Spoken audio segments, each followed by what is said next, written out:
नमस्कार। ग्रहों की युतियों के आधार पर हम यह समझ रहे हैं कि किसी इंसान का बिहेवियर, कैरेक्टर, नेचर कैसा हो सकता है। वैसे तो कई सारे ज्योतिषीय वीडियोस मैं आपको दे चुका हूं, लेख मैं आपको दे चुका हूं, जिसके आधार पर आप एक बेसिक एस्ट्रोलॉजर जरूर से बन सकते हैं। लेकिन एक बात है ना कि ज्योतिष की कोई सीमा नहीं है, लगातार सीखते रहो, सीखते रहो और सीखते रहो।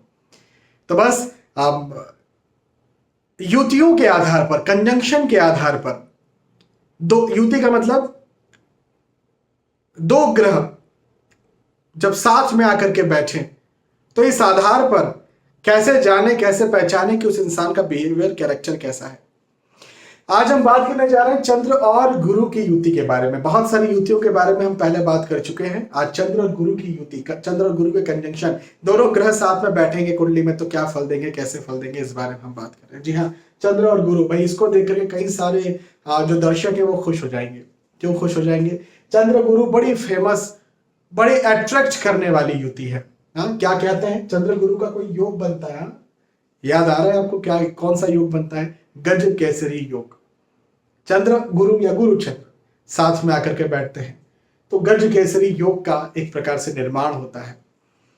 और ये भी कह सकते हैं किसी कुंडली में गज केसरी योग है तो वो इंसान का बिहेवियर, कैरेक्टर कैसा होगा। ये कह सकते हैं कि चंद्र गुरु साथ में आकर के बैठेंगे तो कैसा होगा। लेकिन एक बात मैं आपको समझा दूं, गज केसरी योग पर मैंने अलग से वीडियो बना करके ये सिखाया है, समझाया है कि बस चंद्र और गुरु को देख लिया और गज केसरी योग बन गया, तो ऐसा नहीं होता।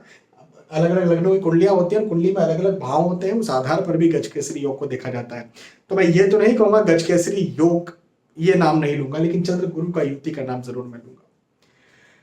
तो इन जनरल यदि किसी की कुंडली में चंद्र गुरु की युति है तो उसका बिहेवियर कैसा होगा? भाई देखिए, सबसे पहले समझते हैं इंडिविजुअल चंद्र को, केवल अकेले चंद्र कौन है। तो चंद्र जो है वो मन के कारक है, माता के कारक है। चंद्र चंचलता के कारक है। हाँ, एक जगह स्थिर ना होना, जल्दी से अपनी जगह को बदल लेना। भाई चंद्र एक ऐसे ग्रह हैं, अब टेक्निकली देखा जाएगा तो उपग्रह हैं, जो कि 2 से 2.5 दिन एक राशि में रहते हैं। सबसे कम समय तक एक जगह टिकने वाले यदि कोई ग्रह है तो वो है चंद्र। इसीलिए इनको मन का कारक माना गया। मन जो है ना, अभी यहां से जो है चंद्रमा पर भी फटाक से चले जाएगा विद इन मिनी सेकेंड्स, और भी कम समय में। तो चंद्र मन के कारक है, चंद्र माता के कारक है, चंचलता को रिप्रेजेंट करते हैं, साइकोलॉजी को रिप्रेजेंट करते हैं, कॉन्शियस सबकॉन्शियस माइंड को रिप्रेजेंट करते हैं, ब्रेन को रिप्रेजेंट करते हैं चंद्रमा। कई बार न्यूरोलॉजिकल डिसीज को भी रिप्रेजेंट करते हैं, साइकोलॉजिकल डिसीज को भी रिप्रेजेंट करते हैं। बहुत ज्यादा महत्वपूर्ण ग्रह हमारे ज्योतिष शास्त्र में चंद्र है, बहुत ज्यादा महत्वपूर्ण ग्रह। यदि आपसे मैं पूछूं आपकी राशि क्या है, तो आप सीधा बिना कुछ सोचे समझे राशि बता देंगे। वो राशि चंद्र राशि ही होने वाली है।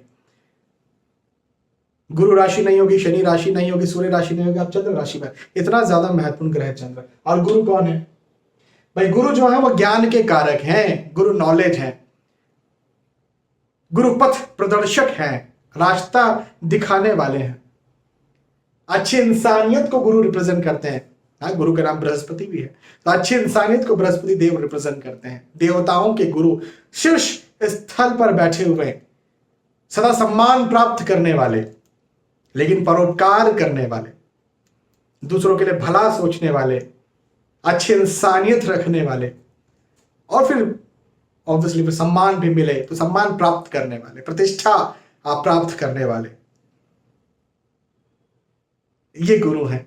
ज्ञान, नॉलेज, अच्छी इंसानियत, टेक्निक्स में बिल्कुल बहुत ज्यादा उन्नत, वैज्ञानिक है गुरु। तो जब ये दो ग्रह साथ में आकर के बैठ जाएंगे तो क्या करेंगे?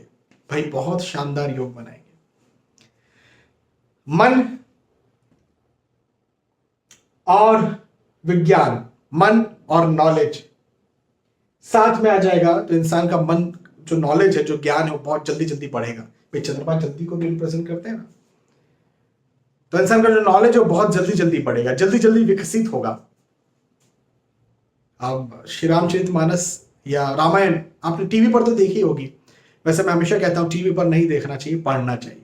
चाहे आप श्री रामचरितमानस पढ़ें, तुलसीदास जी कृत, या फिर वाल्मीकि रामायण पढ़ें, जो भी, लेकिन पढ़ना चाहिए। देखने में बहुत सारे मसाले और ड्रामा और ये सब डाल देते हैं, वो जो जो एक्चुअल में होता नहीं है, तो पढ़ना चाहिए। लेकिन यदि पढ़ी भी है और देखी भी है तो आपने ये बात जरूर सुनी होगी कि भगवान श्री राम को बहुत कम समय में बहुत सारी विद्याएं आ गई थी। खैर परमात्मा थे, लेकिन फिर भी जब उन्होंने लीला करी तो बहुत कम समय में उन्हें बहुत सारी विद्याएं आ गई। क्यों? उनके लगन पर जो है वो चंद्र गुरु बैठे हुए। भगवान श्री राम की कर्क लगन की कुंडली है। मुझे कैसे पता चला? श्री रामचरितमानस पढ़िए। श्री रामचरितमानस में श्री तुलसीदास जी महाराज ने जब भगवान श्री राम का जन्म हुआ तो उस समय कुंडली बनाई है, लगन कुंडली, वो कर्क लगने की कुंडली है। तो भगवान श्री राम की कुंडली कर्क लगने की है और लग्न पर ही चंद्र गुरु आकर के बैठे हुए हैं। और भगवान श्री राम का व्यक्तित्व क्या है? बहुत जल्दी से सारी विद्याओं को प्राप्त कर ली। बस वही बात मैं भी कह रहा था, नॉलेज और चंद्रमा जल्दी का कारक है, तो जल्दी से नॉलेज आ जाए, जल्दी से इंसान विज्ञानी बन जाए, ज्ञानी बन जाए। भगवान श्री राम का चरित्र क्या है? बस चंद्र गुरु जो होते हैं ना, वो उसी चरित्र को रिप्रेजेंट करते हैं। अच्छाई को, परोपकार को, लेकिन शांति को, क्योंकि चंद्रमा जो है ना वो शांति, शीतलता, अच्छा शांति मतलब शीतलता को रिप्रेजेंट करते हैं। भाई चंद्रमा कब निकलते हैं? जब सूर्य नहीं होते। सूर्य नहीं होते तो गर्मी नहीं होती। चंद्रमा तभी निकलते हैं जब माहौल ठंडा हो जाता है, शीतल हो जाता है। तो ज्ञान शीतल हो, इसका मतलब बिल्कुल विज्ञानी, शांत इंसान, ज्ञानी तो है अंदर से लेकिन दिखावा नहीं है। बस इसी बात को रिप्रेजेंट चंद्र गुरु की होती है। यदि किसी की कुंडली में होती है, बहुत परोपकारी होता है, दूसरों का भला करने वाला होता है, उसके मन में कहीं ना कहीं ये चीज चलती रहती है कि किस प्रकार से किसी का भला कर दिया जाए, किस प्रकार से किसी के साथ अच्छा किया जाए, किस प्रकार से किसी का जो है अच्छा हो। ऐसा इंसान कई बार ओवर इमोशनल भी होता है, जल्दी से रोना आ जाना या जल्दी से दिल दुख जाना। ऐसा इंसान कई बार किसी की बातों को बार बार गलत भी ले लेता है।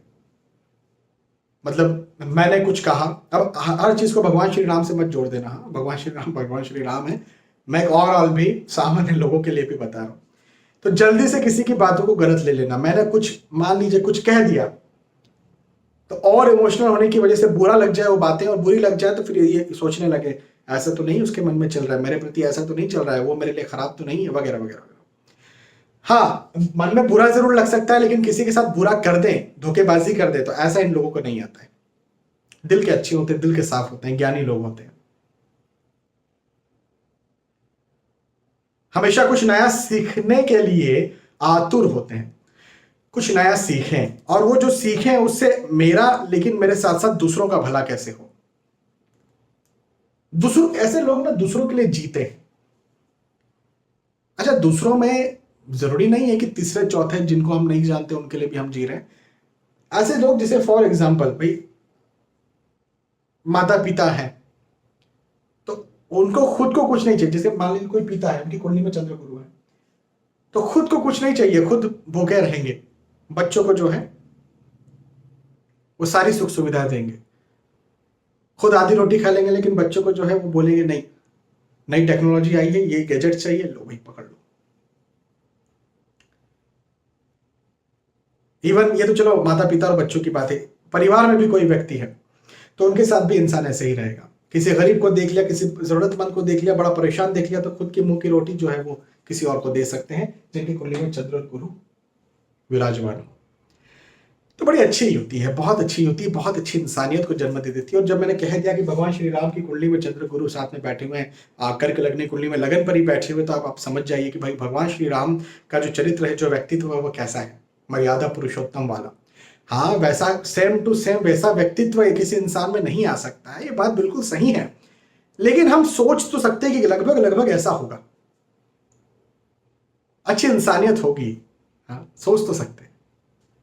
तो बस वही की वही बात जो है, चंद्र गुरु जब साथ में आकर के बैठते तो होती है। लेकिन एक बात यहाँ पर मैं बताना चाहूंगा कि देखिए, अलग अलग भाव, अभी मैंने तो लगन की बात की, पहले भाव की, लगन की भी नहीं बात की, मैंने पहले भाव की बात की। अब यहाँ पर कौन सा लग्न है, मेष से लेकर मीन तक कौन सा लग्न होगा, या चलो ये जो भी लग्न होगा कौन से भाव में चंद्र गुरु बैठेंगे, तो वो एक अलग अलग तौर पर अलग अलग कहीं ना कहीं परिणाम थोड़े बहुत दे सकता है। लेकिन एक ओवरऑल क्या निष्कर्ष निकल करके आता है वो मैंने आपको यहाँ पर अभी समझाया। मुझे विश्वास है कि आपको बात समझ में आई होगी। यदि आपको वीडियो पसंद आए तो लाइक करें, शेयर करें, ताकि दूसरे भी इस वीडियो का फायदा उठा सकें। और बहुत बहुत धन्यवाद। आने वाले वीडियोस में फिर मिलेंगे नए टॉपिक के साथ। आपको वीडियो पसंद आता तो बताइए, कमेंट करके बताइए कि हाँ भाई पसंद आया। हालांकि आप बताते हैं, कहते हैं, बहुत बहुत धन्यवाद उसके लिए भी, लेकिन फिर भी आप बताते हैं तो ऊर्जा बढ़ती है, और ऊर्जा बढ़ती है तो नए नए टॉपिक, नई नई चीज़ें, नए नए सिखाना, नया उत्साह भी आता है, और उस वजह से जो है मन करता है कि चलिए और कुछ नया सिखाया जाए। बहुत बहुत धन्यवाद, फिर मिलते हैं। जय श्री राम।